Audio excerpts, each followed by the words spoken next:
masih seperti ini. Jadi saya melihat ini sesuatu yang menarik, agar bagaimana kalau kita bisa memaksimalkan dengan sudut pandang yang berbeda ini, dengan tujuan cuma satu, agar bagaimana yang sakit ini sembuh dengan jalan yang benar tanpa harus saling menghakimi. Ya, saya pikir seperti itu. Terus sebenarnya juga ada yang menarik. Saya kadang-kadang profesor dokter, saya melihat di ICU misalnya di kondisi pasien-pasien yang misalnya secara medis sudah tidak tertolong, sudah cukup gawat, tapi kok kadang mau matinya sulit, kok nggak mati-mati. Kondisi lain adalah ketika orang cuma batuk, cuma pilek, atau badannya masih baik-baik saja, tapi akhirnya dibilang baik-baik, tapi akhirnya lewat begitu saja. Artinya ternyata ilmu kedokteran, menurut saya ilmu kedokteran tidak menjelaskan kesehatan ini 100%. Maksudnya ternyata ilmu kedokteran tidak menguasai ini secara utuh. Ada invisible hand, ada ruang abu-abu yang tidak bisa kita jelaskan di sana. Orang yang sakit gawat tapi kenapa matinya sulit, atau orang yang sakitnya biasa-biasa saja tapi bisa langsung mati. Berarti di sini ada tangan tak nampak. Menurut saya ada tangan tak nampak, ada ikut campur tangan lain ke dalam ruang yang abu-abu ini. Jadi saya merasa ini akan sangat menarik ketika misalnya seorang dokter bisa memahami hal seperti ini, selain dia memahami ilmu medis secara umum sesuai yang dia pelajari.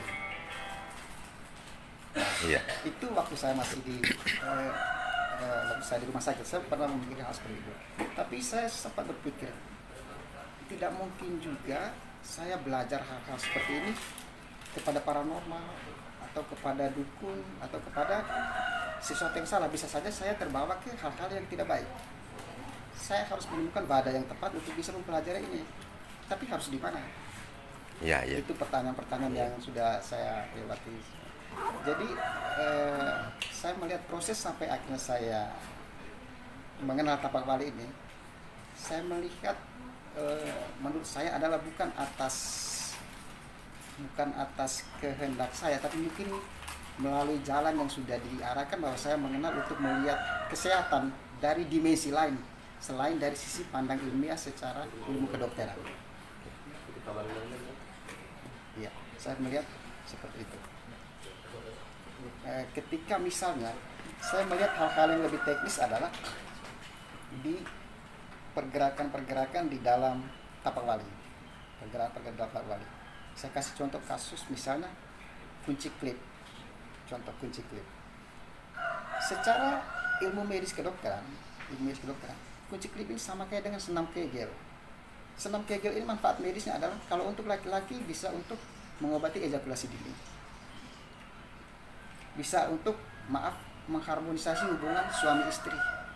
Karena perempuan bisa dianggap tanda kutip lebih mudah lagi dengan melakukan senam Kegel. Ini di tapak wali sering melakukannya. Sudah sepertinya bagian yang tak terpisahkan dari pergerakan dalam latihan tapak wali.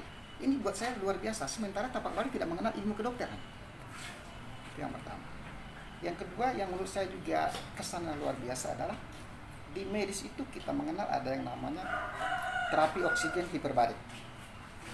Terapi oksigen hiperbarik itu adalah suatu jadi ruangan disetting secara khusus dengan oksigen yang kapasitas oksigennya cukup tinggi dengan tujuan misalnya untuk mengobati orang yang dekompresi, orang misalnya luka bolong yang cukup lama supaya cepat sembuh. Jadi secara prinsip adalah bagaimana oksigen itu dimasuk secara luar biasa supaya bisa meningkatkan metabolisme, supaya lebih cepat mempercepat kesembuhan dan lain-lain. Itu secara medis dari terapi oksigen hiperbarik.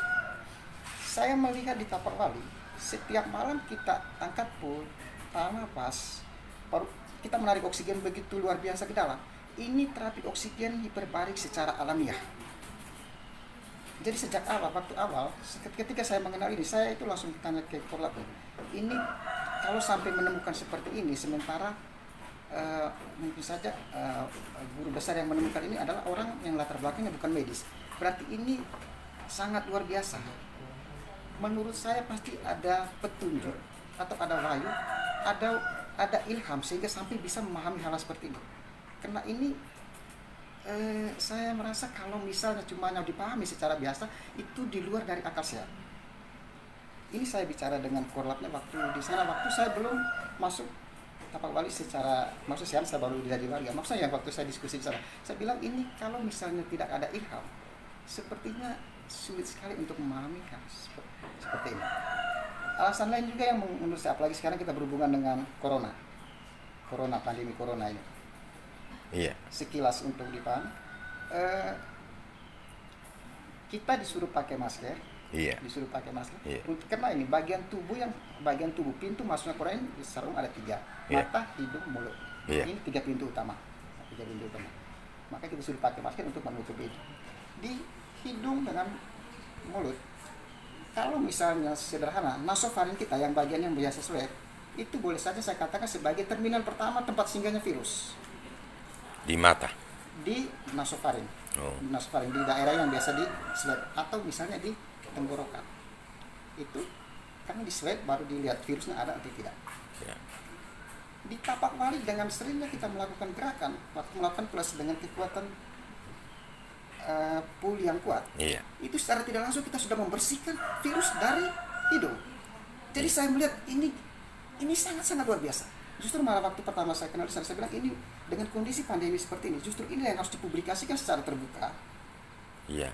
Bukan kita mau menyombongkan diri, tapi bagaimana supaya orang lain melihat ini ada manfaat yang luar biasa yang nggak boleh dipahami alasannya sekelompok orang.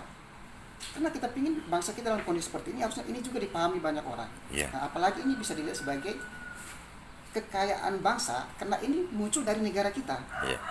Kalau semua orang memahami ini dan melakukan ini di rumah, ini buat saya menjadi salah satu bagian dari protokol kesehatan yang ikut membantu untuk bagaimana kita bisa meminimalisir corona.